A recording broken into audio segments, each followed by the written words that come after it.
ابو حنیفہ عن عطاء عن محارب ابن دستار عن ابن عمر قال قال رسول اللہ صلی اللہ علیہ وسلم ایاک والظلم فإن الظلم ظلمات یوم القیامہ.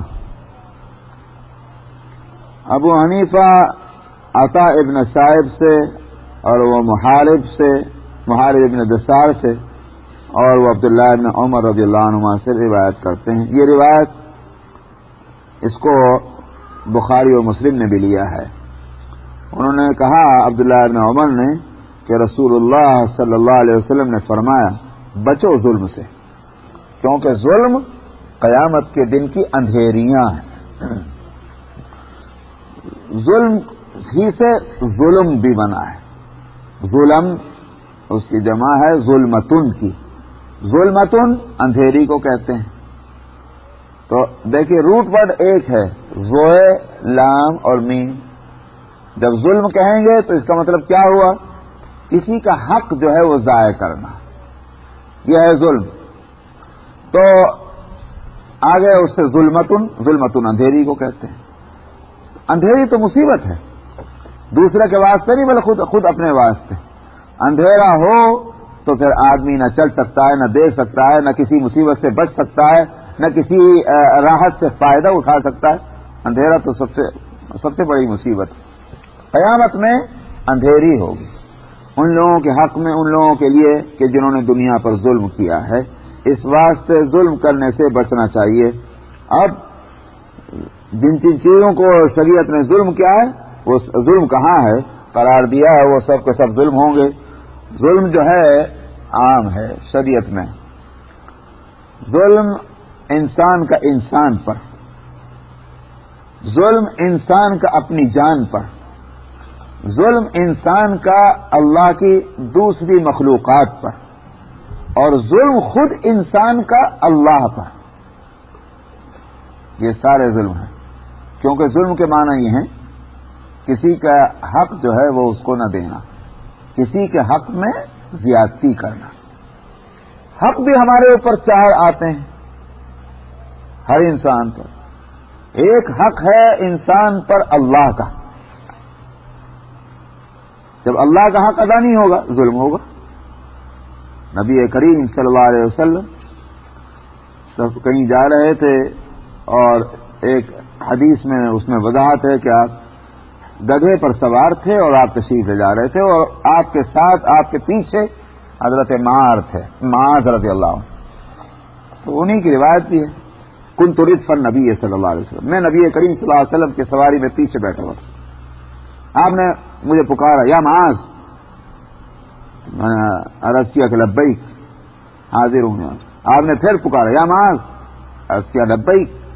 آپ نے تیسری مرتبہ پھر پکارا یا معاذ، تو میں نے پھر عرض کیا کہ لبیک. 3 مرتبہ آپ نے پکارا اس لیے کہ خوب اچھی طرح متوجہ ہو جائے سننے کے واسطے. تو پھر آپ نے فرمایا کہ تم جانتے ہو کہ اللہ کا بندوں پر کیا حق ہے اور بندوں کا اللہ پر کیا حق ہے؟ ما حق اللہ علی العباد وما حق العباد علی اللہ. تو اس زمانے کا تو یہ ادب تھا کہ جب آپ کسی بات کو پوچھ رہے ہوں تو اگر آتی بھی ہو تو یہ کہیں، یہ نہیں کہ آج کل جو نہیں بھی آتی تو بھی کہیں ہم کو تو آتی صاحب، ہم کیا جاہل ہیں، نہیں آتی مگر کہیں گے یہی ہم تو آتی. اور اس وقت یہ کہ وہ چھوٹی چھوٹی باتیں بھی جو ہر ایک کو آتی ہیں، جب نبی پوچھ رہا ہوں جانتے ہو کیا وہاں یہ کہیں ہم تو آتے. اس میں بے ادبی کیوں ہے؟ بے ادبی اس لیے کہ جس جگہ پر تم بیٹھے ہو سیکھنے کے واسطے، جب ماں یہ ہم کو آتا ہے تو تم کو پھر اور کیسے سکھلائے گا سکھلانے والا؟ میں آپ سے پوچھوں آپ یہ بات جانتے ہیں، مثلا آپ کہیں ہاں جانتا ہوں، چلو ٹھیک ہے آگے چلو. لیکن اگر آپ یہ کہیں نہیں جانتے تو ظاہر ہے کہ بتلانے والا بتلائے گا. تو اس لیے صحابہ کبھی بھی اس کو ظاہر نہیں کرتے تھے کہ ہم تو بھرے ہوئے ہیں، بلکہ کہتے تھے ہم تو خالی ہیں، ہم سیکھنے کے لیے آئے ہیں. مگر اس کے واسطے بھی یوں کہ ہم کو نہیں آتا، یہ بھی غلط انداز، یہ نہیں اختیار کرتے. ہم کو نہیں آتا، کیا معلوم آتا ہی ہو، بھائی تھوڑا ہی آتا ہو تو بالکل کیسے انکار کر رہے ہیں. یوں نہیں کہتے، نہیں یوں کہتے ہم کو آتا ہے، نہیں یوں کہتے نہیں آتا. کیا ادب واقعی ان صحابہ کو کہاں سے حاصل ہوا تھا؟ کہا کرتے تھے اللہ و رسول عالم، اللہ اور اس کے رسول زیادہ جانتے ہیں. عالم کا مطلب ہم کو بھی اگر علم ہے تو وہ اتنا علم نہیں ہے اللہ کو اور اس کے رسول کو جتنا ہے. یہ ادب تھا صحابہ کا. تو اس لیے اس کے بعد نبی کریم صلی اللہ علیہ وسلم نے فرمایا حق اللہ علی العباد ان یعبدوہ ولا یشرکوا بہ شیئا. اللہ کا بندوں پر یہ حق ہے کہ اس کے ساتھ کسی چیز کو شریک نہ بنائیں اور اس کی عبادت کریں. یہ ہے بندوں کے اوپر. اب عبادت جو ہے اس کو بھی سمجھنا چاہیے. ان یعبدو جو فرمایا اس کی عبادت کریں. ہم تو عبادت کے معنی یہ لیتے نماز پڑھ لی بھائی ہو گئی نا، روزہ رکھ لیا، ٹھیک ہے یہ عبادت ہے، مگر صرف یہی عبادت نہیں ہے. کیونکہ اگر یہی عبادت ہو تو پھر پوجا میں اور عبادت میں کوئی فرق نہیں رہے گا. ہندی کا لفظ ہے، ہم سمجھتے ہیں پوجا جو ہے غیر اللہ کی ہوتی ہے، نہیں، وہ عبادت کا ترجمہ ہے. جیسے آپ انگلش میں ترجمہ کرتے ہیں ورشپ، لیکن یہ صحیح پورا ترجمہ نہیں ہے. یہ تو ہر زبان کے اندر کچھ نہ کچھ اچھائیاں اور کوتاہیاں ہوتی ہیں. عبادت یہ عربی کا لفظ ہے اور شریعت نے اس لفظ کو اس سارے معنی کے ساتھ لیا ہے. عرب میں اصل میں یوں سمجھ لیجئے، میں مختصر کہتا ہوں، عرب میں یہ عبادت کا لفظ اس کا استعمال کیسے ہوتا تھا. الابل المعبد،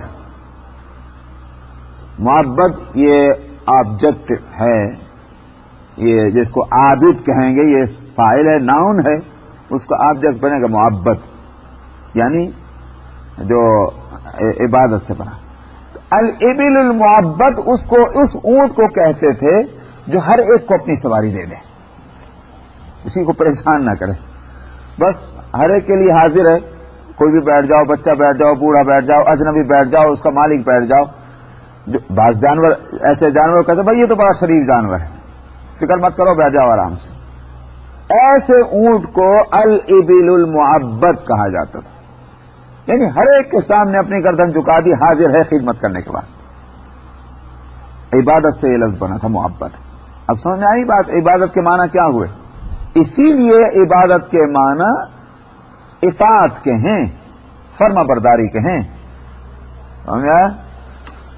نافرمانی کے ساتھ آپ کتنی بھی پوجا کرتے رہیں عبادت نہیں ہوگی.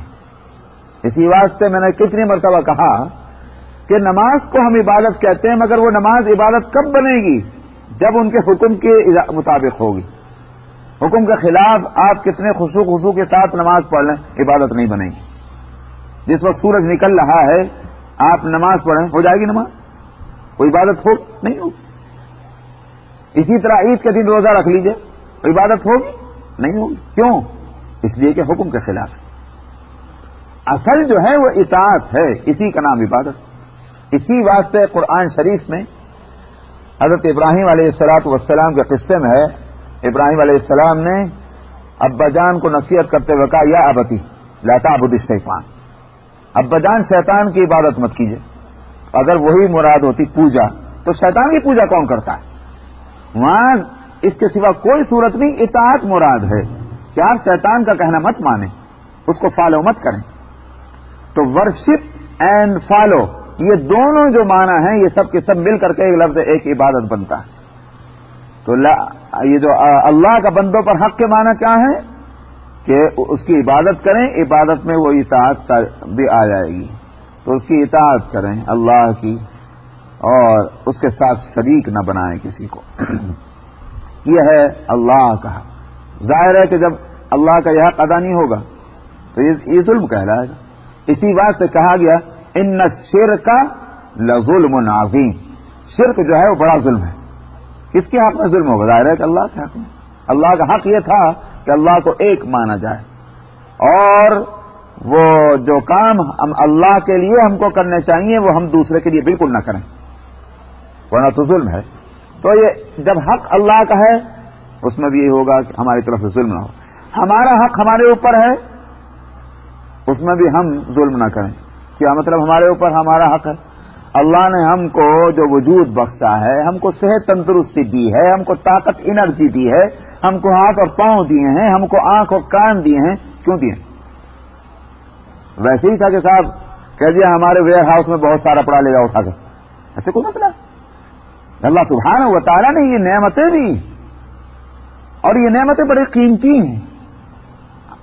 اب آنکھ سے ہم ہزاروں دفعہ آنکھ جھپکاتے ہیں اور چیزوں کو دیکھتے ہیں، کبھی سوچا کتنی بڑی نعمت ہے یہ، اور کتنی بڑی یوں کہیے کہ ایک کائنات جو ہے اس کے اندر اپنا ہمارے ایک آنکھ سے دیکھ لینے کے اندر کتنی چیزیں ہیں اس کائنات کی جو ورک کر رہی ہیں. آنکھ کی روشنی چلی جائے تو سارا جان غائب. سمجھ میں آیا؟ یہ منہ میں دانت ہے، کچھ نہیں سوچتے، کتنی بڑی نعمت ہے. لیکن یہ دانت چلے جائیں تو سواد چلا جاتا ہے، کھانے کا مزہ ہی ختم ہو گیا. یہ کان نہ ہو تو سننے کی طاقت نہیں ہے، تو پھر دیکھیے آپ کتنی مصیبتیں یہ ہیں. یہ نعمتیں تو ہم اس کی قدر نہیں کرتے.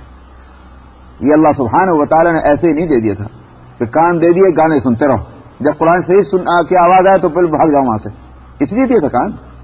یہ آنکھ اس لیے دی تھی کہ ساری دنیا کی چیزیں فواحش اور منکرات دیکھتے رہنا، مگر قرآن شریف دیکھنے کی توفیق کبھی نہ ہو، اس لیے دیے تھے. یہ ہاتھ اور پاؤں اس لیے دیے تھے کہ سارے جتنے بھی ہیں وہ کام جس سے شیطان راضی ہو وہ سب کام کیے جائیں، لیکن ہاتھ اور پاؤں سے اللہ کے دین کا کوئی کام نہ کیا جائے. نہ مسجد جا رہے ہیں اور نہ جو ہے دین کی کوئی کتاب ہاتھ میں اٹھائی جا رہی، یہ سب. تو یہ اللہ نے ہم کو یہ جسم اور جسمانی صلاحیتیں دی ہیں، ان کا ہمارے اوپر حق ہے. اور جب ہم ان چیزوں سے وہ کام نہیں لیں گے تو جہنم میں کون لے جا رہا ہے؟ ان کو کون لے جا رہا ہے؟ ڈائریکٹ ہم ہی تو لے جا رہے ہیں. اسی واسطے آپ سمجھ لیجیے قیامت میں کیا ہے وہ جو بتایا گیا الیوم وہی کیا ہاتھ کہیں گے، پیر کہیں گے ہمارے اوپر اس نے ہمارا حق نہیں دیا، ہم سے غلط کام اس نے دیے، تو ہمارے اوپر ہمارا اپنا حق. اسی طرح ہمارے اوپر دوسرے بندوں کا حق. تو دوسرے بندوں کا حق کیا ہے؟ وقت تو ہو گیا بہت، بلکہ 5 منٹ اوپر ہو گیا، مگر بتا دوں اس لیے کہ مضمون اچھا ہے. دوسروں کا حق جو ہے اس میں بھی دوسرے بھی 2 قسم کے ہیں. ایک وہ ہیں کہ جو مومنین ہیں، مسلمین ہیں، اور ایک وہ ہیں جو مومن اور مسلم نہیں. مومن اور مسلم ہیں، ان کا سب سے بڑا حق جو ہے وہ یہ ہے ہم ان کے ایمان اور اسلام کی وجہ سے ان کا اکرام اور احترام کریں، قطع نظر اس سے کہ وہ ہمارے ملک کے ہیں، ہمارے وطن کے ہیں، ہمارے شہر کے ہیں، ہماری بولی بول رہے ہیں، ہمارا ان سے کوئی رشتہ ہے، ہماری کسی پارٹی میں ہے، نہیں، مسلمان ہے، اسلام اس کے اندر ہے، ایمان ہے اس کے اندر. اس ایمان اور اسلام کی وجہ سے اس کا احترام اور اس کا اکرام کرنا چاہیے. سارے رشتوں میں سب سے زیادہ قوی اور طاقتور رشتہ اسلام کا ہے، اس کا لحاظ ہونا چاہیے. اگر ہم اس کے بجائے دوسرے رشتوں کا خیال کر رہے ہیں کہ صاحب مسلمان ہونے کا نہیں، بلکہ اس لیے اس کا کہ یہ ہمارے شہر کا ہے، اس کا کہ یہ ہمارے رشتہ دار ہے، اس کا کہ یہ ہماری پارٹی کا ہے، تو ساری چیزوں کا لحاظ ہو رہا ہے، اسلام کا نہیں ہو رہا. یہ ظلم ہے. اگر وہ بندہ اللہ کا مسلمان نہیں ہے، غیر مسلم ہے، تو پھر اس کا سب سے بڑا حق ہمارے اوپر کیا ہے؟ اس تک اللہ کا پیغام پہنچا دیں. وہ غافل ہے، وہ غفلت میں پڑا ہوا ہے. اللہ احکم الحاکمین ہیں، انہی کی حکومت ہے، ہم انہی کی حکومت میں رہ رہے ہیں، تو حکومت کا پیغام دوسروں تک پہنچانا چاہیے تاکہ دوسرے وائلیشن سے بچ جائیں. کیونکہ وائلیشن جب ہوتا ہے تو اس کا نقصان وائلیشن کرنے والے ہی کو نہیں ہوتا، دوسروں کو بھی ہوتا. آپ ریڈ لائٹ کو آپ کراس کر جائیں گے، جو بھی کراس کرے گا، اگر ایکسیڈنٹ ہوا نقصان کس کا ہوا؟ نقصان دونوں کا ہوگا نا، دوسرے کا بھی ہو رہا، اپنا بھی ہو رہا. وائلیشن میں اپنا بھی نقصان ہوتا ہے، دوسرے کا بھی نقصان. اس لیے اللہ کے احکام، اللہ کا پیغام دوسروں تک پہنچا دیا جائے تاکہ خلاف ورزی سے بچیں، پورا معاشرہ اور سوسائٹی صحیح ہو جائے. یہ حق. اسی طرح سے اللہ کی جو دوسری بنائی ہوئی چیزیں ہیں ان کا ہمارے اوپر حق ہے کہ صاحب ہم ہوا سے فائدہ اٹھا رہے ہیں، پانی سے فائدہ اٹھا رہے ہیں، زمین سے فائدہ اٹھا رہے ہیں. یہ ساری جتنی چیزیں ہیں دنیا میں، جانوروں سے فائدہ اٹھا رہے ہیں اور بے جان چیزیں ہیں، تو اللہ کی مخلوقات ہیں یہ سب کی سب. اللہ نے ڈائریکٹ ان کو پیدا کر دیا اس فارم میں یا انڈائریکٹ وہ ہوں، لیکن ہیں وہ سب اللہ کی مخلوق. یہ نہیں ہے کہ صاحب اونٹ اور گھوڑا تو اللہ نے پیدا کیا، کار ہم نے بنائی ہے لہذا ہم اس کے خالق ہو گئے، یا نہیں. بھائی کار جن چیزوں سے بنی وہ کس نے ان کو کس نے بنایا تھا؟ اس لیے میں نے کہا ڈائریکٹ یا انڈائریکٹ. وما عملت ایدیکم، اسی لیے کہا تھا کہ جو تمہارے ہاتھوں نے بنایا ہے وہ بھی تو ہماری نعمتیں ہیں. تو ان سب کا ہمارے اوپر حق ہے، اور وہ یہی حق ہے کہ اللہ کی مرضی کے خلاف ان کا استعمال نہ ہو. ثم لتسألن یومئذ عن النعیم، صبح پہ سوال کیا جائے گا اس دن ان نعمتوں کے بارے میں، کہاں استعمال کیا. تو یہ مال ہے، اولاد ہے، گھر ہیں، یہ ساری اللہ کی نعمتیں ہیں، ان کا اللہ کی مرضی کے خلاف ان کا استعمال نہیں ہونا چاہیے ورنہ ظلم ہوگا. تو ایاک والظلم جو ہے، یہ میں نے اس لیے کہا کہ ہم ظلم کے معنی تو یہ سمجھتے ہیں کہ بھائی کسی کا پتھر مار دیا، ہم نے کبھی نہیں مارا کسی کا پتھر، لہٰذا ہم تو ظلم سے بچے ہوئے ہیں. اس لیے میں نے وضاحت کی ہے کہ ہم اپنے آپ کو ٹٹول کے دیکھیں ہم کہاں کہاں ظالم ہیں، اور سمجھتے نہیں کہ ہم ظلم کر رہے ہیں. فإن الظلم ظلمات یوم القیامہ، اس لیے کہ ظلم جو ہے وہ قیامت کے دن کی اندھیریاں ہیں.